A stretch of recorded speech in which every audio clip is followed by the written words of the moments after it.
There are a lot of big holes already in Game Week 4, and I'm about to show you who you can rely on in Game Week 5. As usual, we are starting from the goalkeepers department.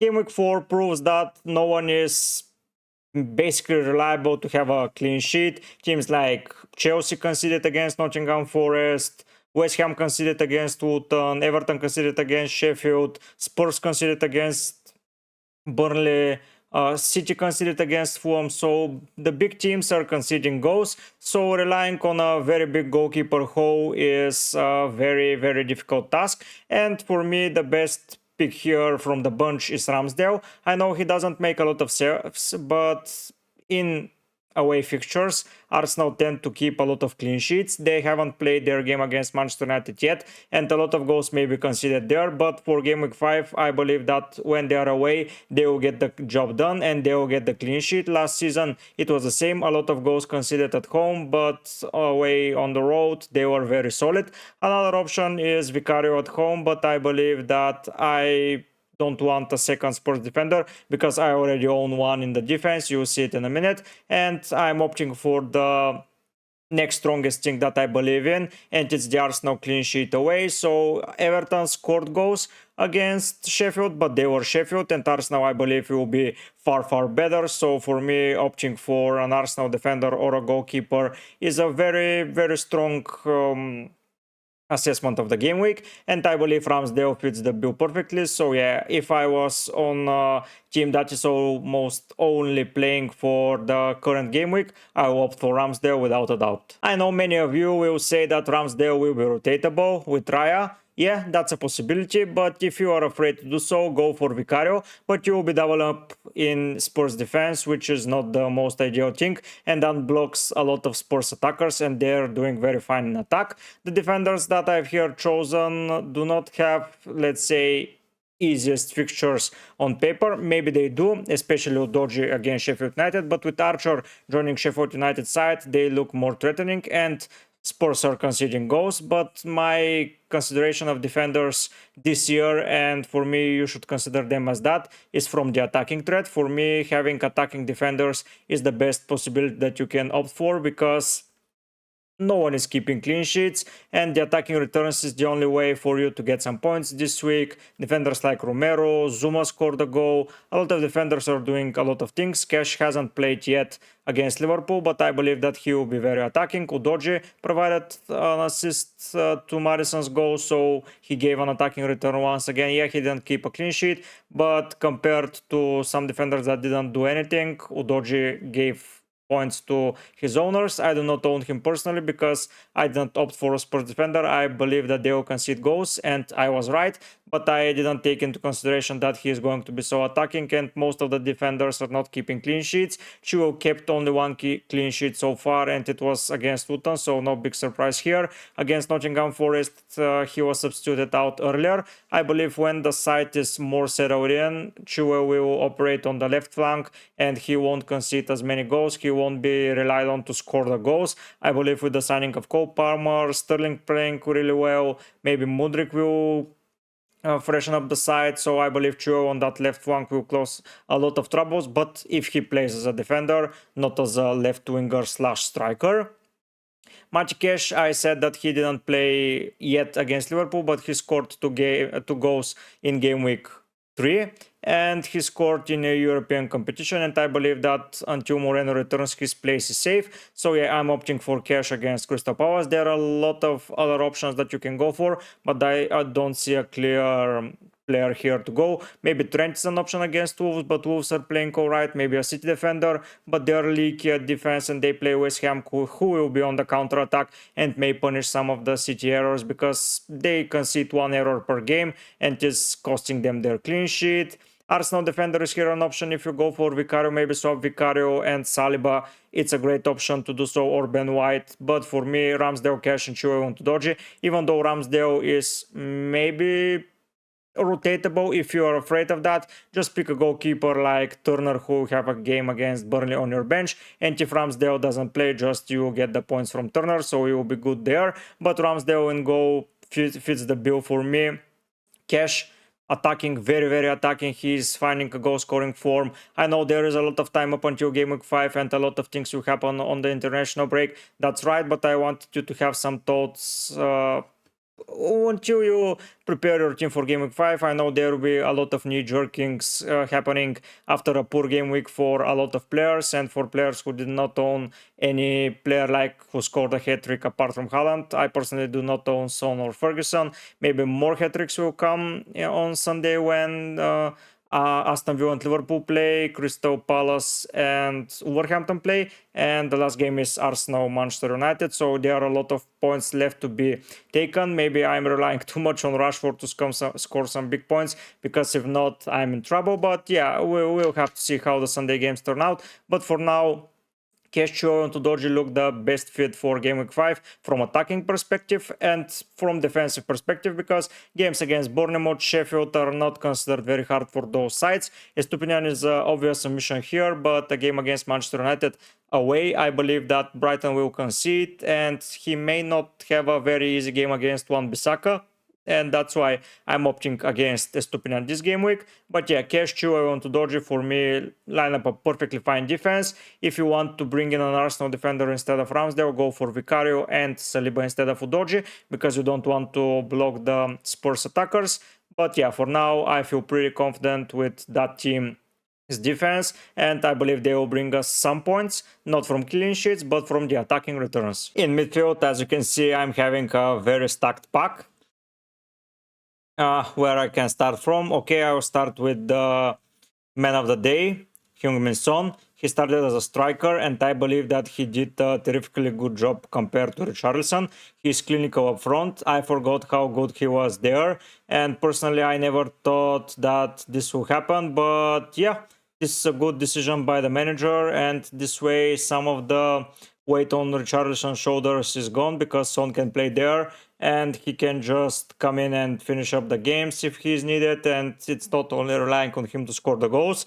But with Son up front, oh my god, they look so threatening. I know there were a lot of mistakes from Burnley's side, but Heung-min Son is such a good player, and I believe that he will have a very good season, especially if he plays up front. And when finally he finds his goal scoring form back again, he will do great. Have in mind that most probably he is not going to start every game up front, so bringing him in maybe sometimes tricky, maybe not. We have to see. Maybe against easier oppositions they will bring him up front and you get a lot of goals.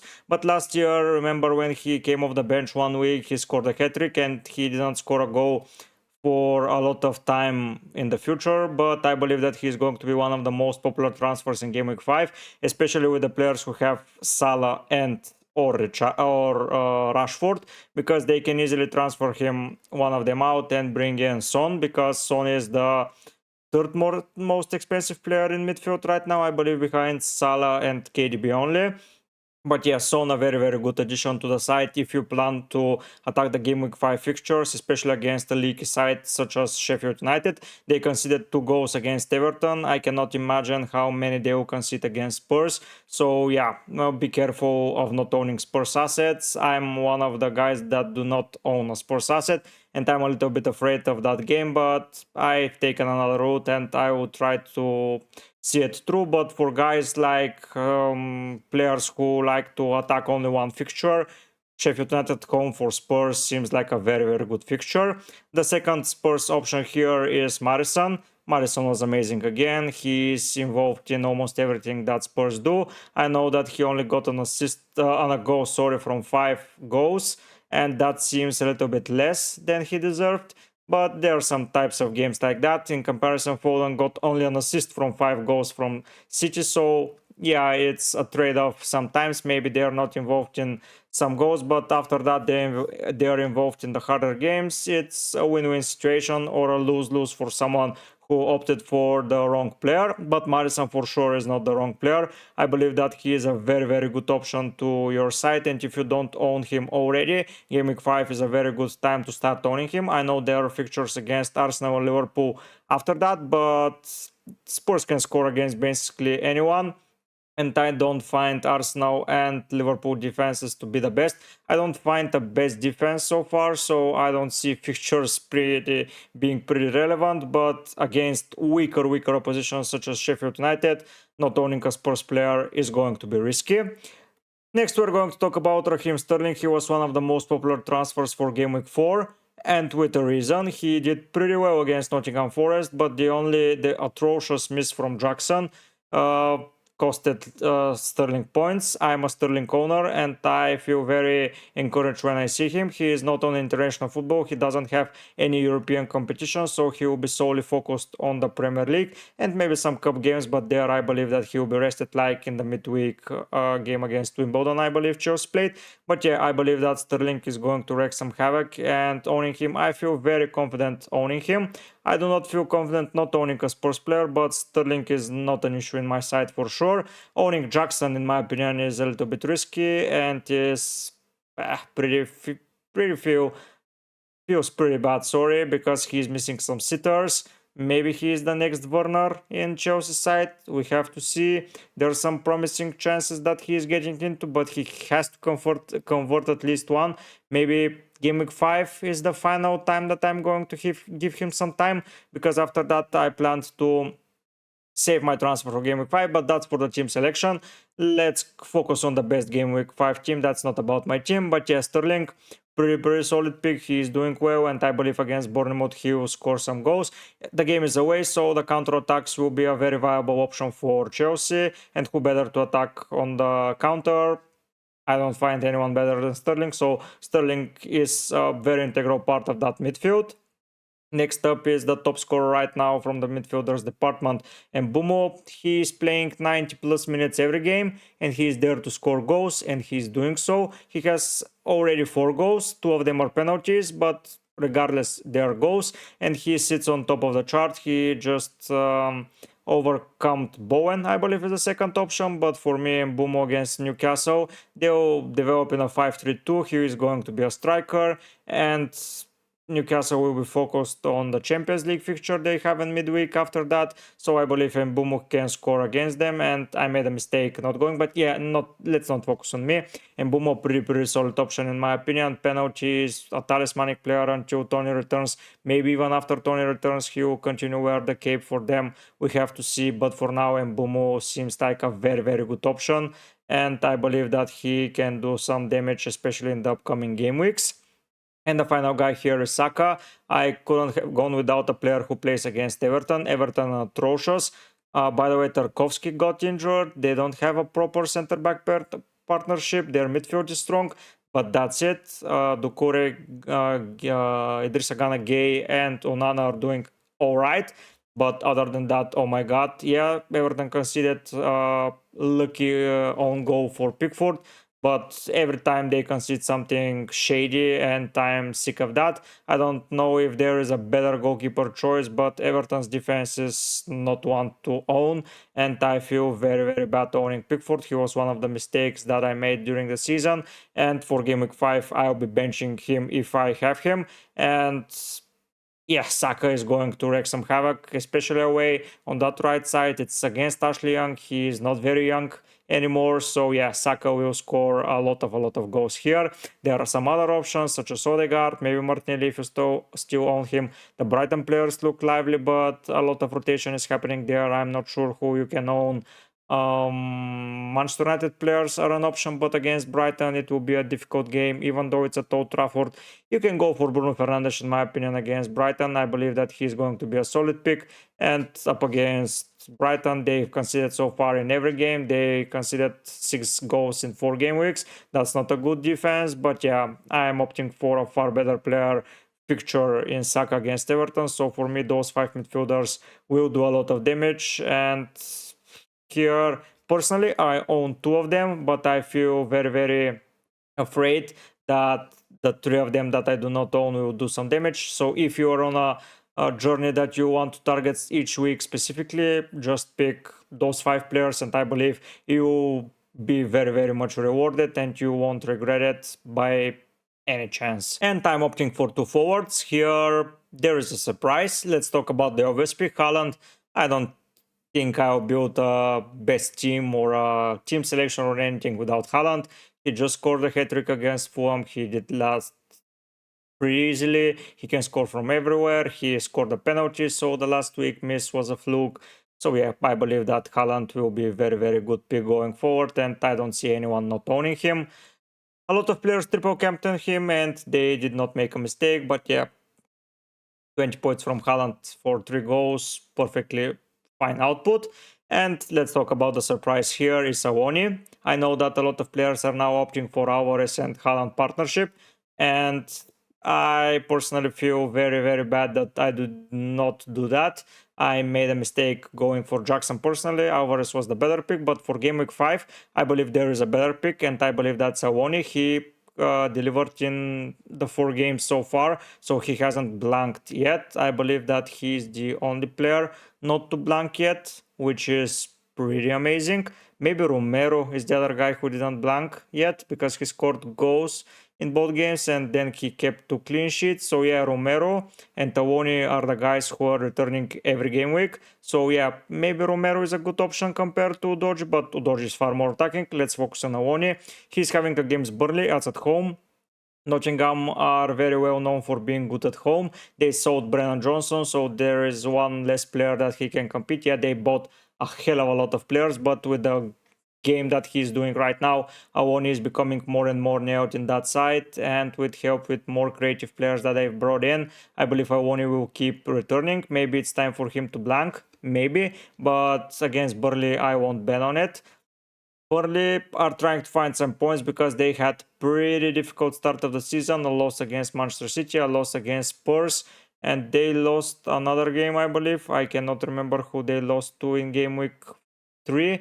They had a blank in game week 2, but yeah, they're not doing very well right now. I believe that Awoni will hurt them once again. They are not yet comfortable playing in the Prem, being Burnley, and Nottingham at home are a different breed, and Awoni for me is going to score at least 1 goal, so he's a good option. If you don't believe in Awoni, Julian Alvarez is around the same price, so you can just go for him, but I wanted to showcase to you something different because it's boring to showcase each and every game week the same team, basically, like showing Alvarez and Haaland every week, and that will be it. So yeah, Awoni and Haaland are the 2 strikers that I will bring in if I'm playing on a game week 5 solely free hit team to say, and I believe that they will do a lot of damage and you won't regret owning any of them. All of the players here in the team apart from Ramsdale seems pretty nailed in their sides. They're pretty important. Some of their are talismanic, such as Haaland, Mbumo, Saka. Chilwell is the captain of Chelsea right now. Udogi plays good. Son is having a nice turnaround of fixtures. You have to be careful for international football to see if someone of those players gets injured. It will be tricky to navigate around that.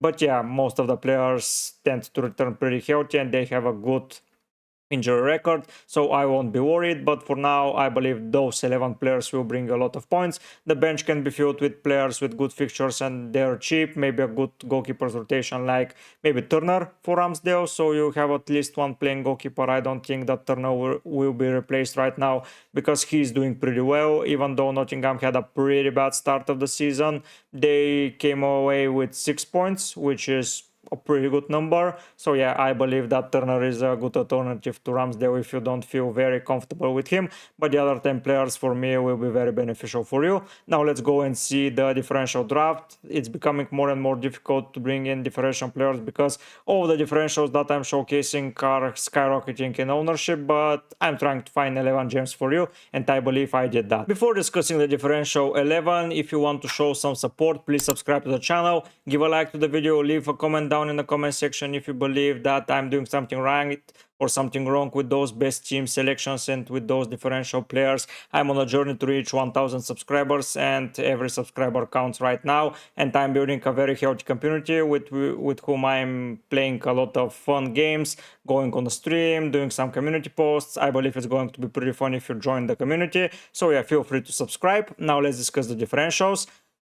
There are a lot of changes here. Some players are still part of the differential draft from last week, such as Diaby and Ruben Dias, but I believe everyone else is different.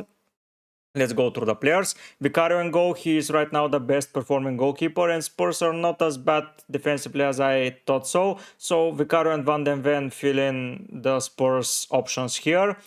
I know Udogi and Romero are far better, but they are over the 10% threshold that I'm looking for those differential players. So if you want a cheaper and cheekier route into the Spurs defense, you can go for one of those two players. I know Udogi and Romero are far better picks, especially Udogi, because Romero scored 2 goals. I don't believe that he is going to keep that rate going forward, but yeah, Vicario, Van der Ven, pretty good picks, solid players for Spurs. Vicario is doing alright and far better than I expect, and Van den Ven is fitting in the side. He's doing pretty well. They conceded 2 goals against Burnley, but they made a lot of changes. I believe against Sheffield United there will be more cleaner games in the future, and they will keep several clean sheets, and Vicario and Van den Ven will give you differential points.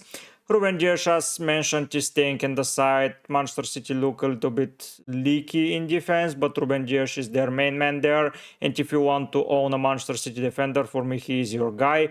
5.5, he is costing or around that price, but he is worth every point. He is nailed. He is going to be there basically every week. I know John Stones, when he returns, may take up of his some minutes when they became Champions League games, but for me Ruben Dias for now is staying into the side of differential players because he's under 10% and he plays for Manchester City. Next up is Disasi from Chelsea. Gusto and Chilwell are well over that 10% threshold, and Disasi is the next best thing in their defense. Colwill is another shout out to go here, but Disasi is doing pretty alright in that Chelsea defense. He's a new guy. He seems to be preferred to play on the right back position, right center back position, next to Thiago Silva, while Louis Colwill goes as a left back, left center back. It's pretty interesting to monitor the Chelsea defenders, but yeah, Disasi, a pretty solid player, and he is well under 10%, so you can go for him. Ben White, as I explained already, Everton are not the side to be afraid of, and I believe that their fixtures can be targeted, and going for Ben White seems like a pretty good option. He is under 10% compared to Saliba. There isn't another defender that is nailed as him apart from Saliba, so Ben White for 9% ownership.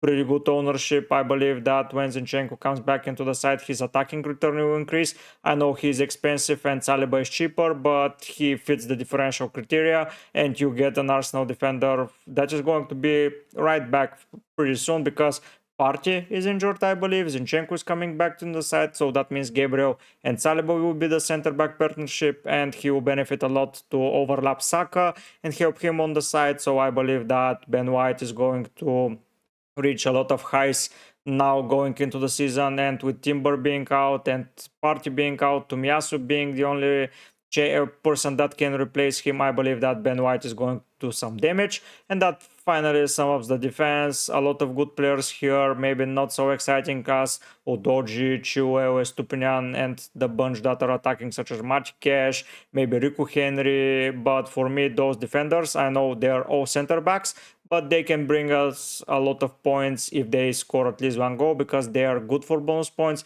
They complete a lot of passes, and if the game is 1-0, I don't see why they do not bring any bonus points.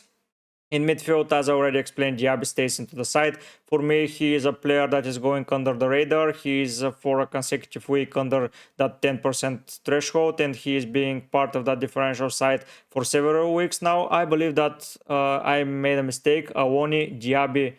No, Diaby scored. So yeah, I wanted Diaby and Romero, I believe, are the 3 guys that are providing each and every game week. So you get a lot of good points owning Diaby. So for me, he is a very good shout out. He's playing as a second striker, and even with European football, I believe that he will continue doing so. They did not bring in someone who can threaten his minutes, and I believe that he's going to be completely fine starting the games for Aston Villa, and I'm looking forward to bring him into my side.